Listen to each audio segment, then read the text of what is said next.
Resident Evil 4 is the game that killed Resident Evil. But I mean, not like in a bad way. I love this game. This is one of my favorite games of all time. And even after the 9 years it's been out, I still find it incredibly enjoyable. And it didn't kill Resident Evil permanently, it just killed the greater potential of the series in a kind, polite, jumping the shark kind of way. So maybe kill isn't the best word, but hopefully you get the idea. Resident Evil isn't really dead, it's still around, they're still making these games, and they're still gonna make more. But the fourth one marked a creative peak and a turning point in the series that, in hindsight, has revealed that the only place the series went afterwards was someplace stupid. Which shouldn't come as a surprise, the Resident Evil games were never smart games. Well, maybe smart isn't the best word. God, I'm getting really bad at semantics. In those first two Resident Evil games, the writing, the story, and the acting were all dumb as hell, but they served a purpose.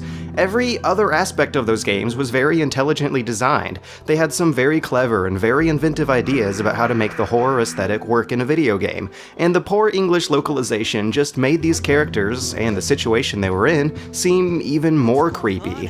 When everyone is acting that unnaturally, you know something weird is going on.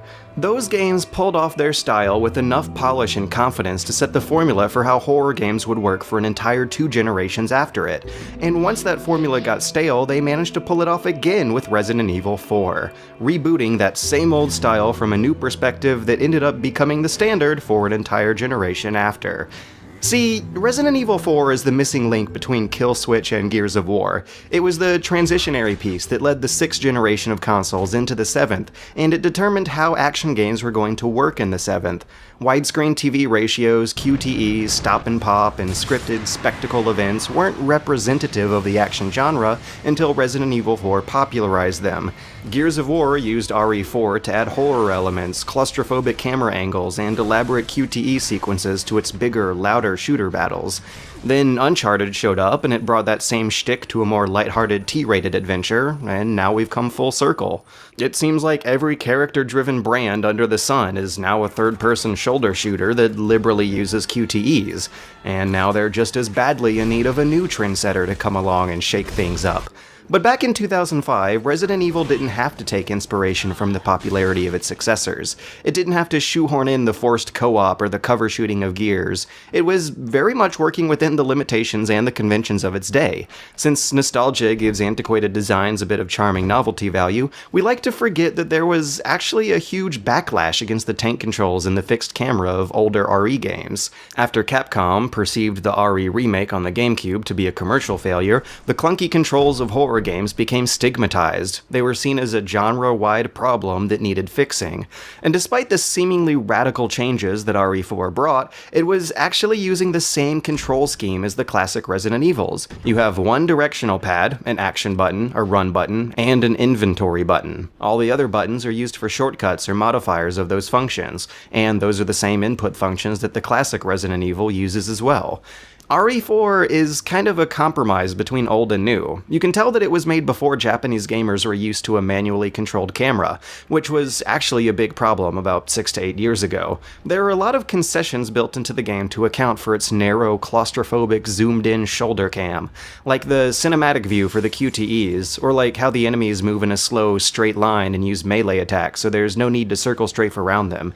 You also can't look behind you and you have limited peripheral vision, so you have to constantly check your blind spots, which takes up time, and that ends up just adding a whole lot more tension. One fan made a mock-up video of RE4 being played from fixed camera angles, and it really helps show you just how much did and did not change. RE4 still uses a version of tank controls, but it ditches the lock-on shooting. By manually aiming at zombies from the character's shoulders, you have a much greater emphasis on enemy interaction rather than enemy avoidance. And that's where the bigger changes come in. That's where the manual aiming and the location-specific stun animations come in. From those stun animations, we get QTE melee attacks that give you strategic opportunities for splash damage. The fast entrances and exits and the circular open-level designs come in from that new strategic strategic layer to put a focus on constant player movement and improvisational tactics. The combat design of RE4 has made it into one of the most insanely polished and satisfying action games around. It's a system that is built for close calls, near-death experiences, and last-second escapes. It distributes damage a lot like how Dark Souls does. Just one hit will take away almost half your health, but the hits themselves come from slow animations with obvious wind-ups, so you feel a real sting of humiliation every time it happens. But unlike Dark Souls, the common enemies take a lot of damage here. 3 headshots is the minimum you want to distribute for these guys, but the game is still doing the whole ammo conservation thing. Ammo is scarce, but enemy health is high, and so is the damage they deal out. And since every shot can potentially trigger a really useful melee attack, you have a situation where every shot matters. The game encourages you to go slow and shoot with precision, and that creates a whole lot of tension. And there's strategic depth to that tension. Headshots aren't just headshots, they're the gateway to a really useful roundhouse kick that can be more valuable than actual bullets. Or you can trip up and stun enemies to sync their movement speed together to gather them around explosives or grenades. Or you can stun lock groups of enemies with a knife if you position them right. Because of all the different tactical possibilities that the game gives you, it feels like there's always some way to defeat a whole bunch of enemies while only using a minimum amount of ammo. And figuring out how to do that is more like solving a puzzle than playing a twitchy shooter. You sure can just shoot these zombies in the face, but that would kinda be missing the point. And it would really eat into your ammo supply. Disclaimer, I know that they're not technically zombies, but come on, they're so dumb, dazed, and slow that they might as well be zombies. This game has been out for 9 years. I think this was my 4th playthrough, and even after all that, it still keeps me at the edge of my seat. It feels like no matter how well equipped or well prepared you are, you're always at the edge of some kind of horrible disaster. Because you are. Something could go horribly wrong at any minute because all the enemies hit hard, and no more than 15 minutes into the game they start introducing guys who can one-hit kill you, so you have to wake up and pay attention to what's going on. The unlockable Mercenaries mode is pretty much a testament to just how strong this combat system is, because Mercenaries mode doesn't have any pretensions of being survival horror at all. It's just scored arcade-style survival with nothing but the combat going for it, and it is excellent. I bet I could spend more time playing this mode than the actual game, which makes it one hell of an unlockable because the actual game is one of the most thoroughly entertaining action games of all time. But what was going on in 2004 and 2005? Why the hell did so many excellent games come out in those 2 years? I don't know what my favorite game of all time is, but it is statistically likely to have come out in one of those 2 years.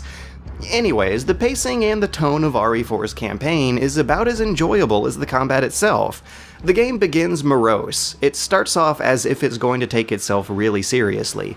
There are some very grisly scenes in that opening village, and the music and the ambience of those first 2 acts are pretty spooky. I love how almost every new map in those first 2 acts has some kind of thematic level design hook. One minute it's timed survival in a mini sandbox, then the next it's slow-paced freeform room clearing, then it's ambushes and booby traps out in a dense patch of small houses, then it's long-distance sniping, then it's managing mobs across 2 different elevations. Before you know it, you're battling giant flounders and giant mutant men and riding cable cars between mountains, and it's such good pacing. It's a really versatile lineup of levels. There's something new with every few steps you take. For those glorious first 2 acts of RE4, no 2 rooms are the same. You have no clue what to expect next, so you can't let your guard down. But then you go from that slimy, gritty, rainy, foggy medieval village to a perfectly clean and well-maintained medieval castle, and the tone takes a dive down into the wonderful world of self-aware camp. And then the primary villain changes seats from a generic cookie-cutter cult leader to this thing. Get a load of this guy. What is he even supposed to be? Spanish Napoleon here triggers impossibly specific booby traps. He pulls switches that open up pits in the floor, and he jams your codex so you get a mad-libbed back and forth with the villains every new chapter. I've sent my right hand to dispose of you. Your right hand comes off? God, it's like kids are trying to argue with each other across the cafeteria. It's almost like they're flirting with each other. Perhaps you are disillusioned with overconfidence, just because you killed my small-time subordinate. Sadler, you're small time. Oh. You call me Schmoopy, you're Schmoopy. You're Schmoopy. Also, why is Spanish Napoleon so small? Is he supposed to be a child? It might come as a surprise, but I'm only 20 years old. You know, I appreciate the game trying to answer my questions here, but I don't know what the hell's going on. Sooner or later, the Predator cuts off his dreads and traps you in a room with him. That's a thing that actually happens in this game, but Arnold Schwarzenegger movies don't fit the whole medieval European theme. And then 20 seconds later, Commando shows up out of fucking nowhere, and that doesn't fit the theme either. There's a giant robot statue chasing after you, and you dodge lasers in slow motion, and you go on a rollicking minecart chase, and the beginning of the game just started on such a low-key note. But it turns into this hokey amusement park ride, complete with a lame roller coaster and cardboard cutouts, and even a souvenir shop. Leon, help! Don't worry, Ashley. I'm coming for you. So at this point, I'm laughing my ass off. It's great how the narrative is giving you this ridiculous payoff, but you can see the level designers start to run out of steam here. The second half of the game still has a lot of great set pieces, but the filler in between them seems to switch out creative, exploratory level designs with ones that just trap Leon in a locked room with hidden switches while a few waves of easy mobs spawn in.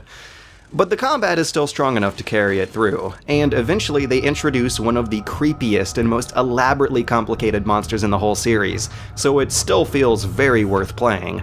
Almost just to see what Leon himself is gonna say next. This guy is the epitome of the warped American ideal of a kid-friendly action hero.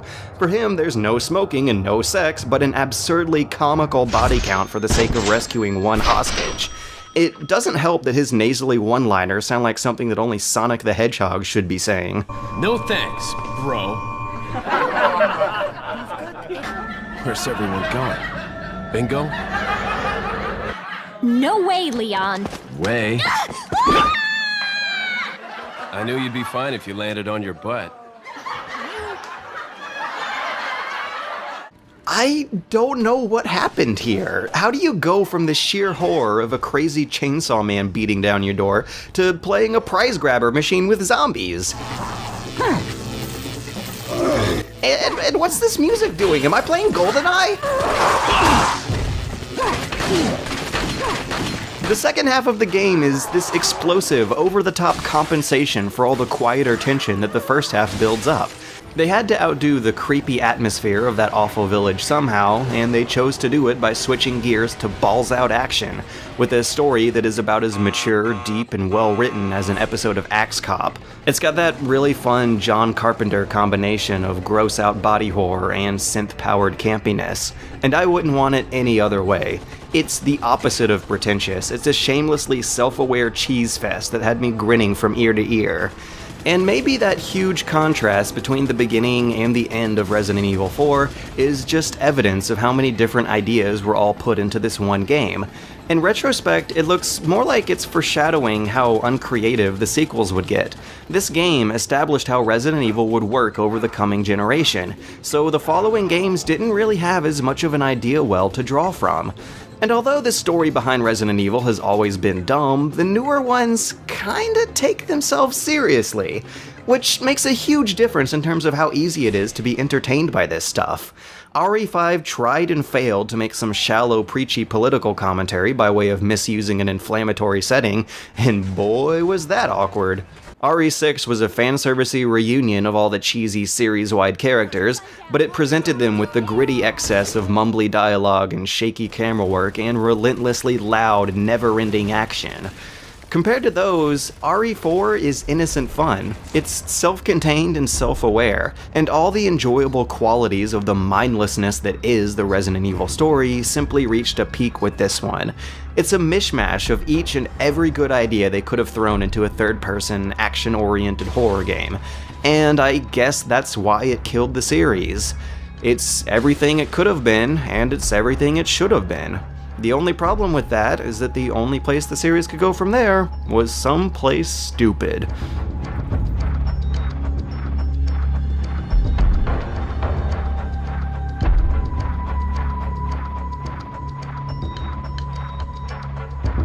Wait, this is actually a review of the new PC port. That's right. Okay, it works. It's the same old game from 2005, just don't try to play it with the mouse and keyboard. The support is there, and you have the correct key prompts this time, but the way the game handles combat doesn't really feel right with the mouse.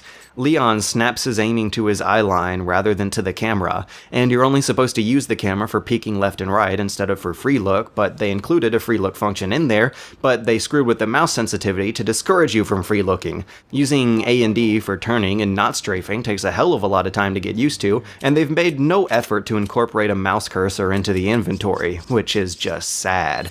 So it is playable, but not perfect. But if you have a controller though, it is pretty darn close to being a perfect port.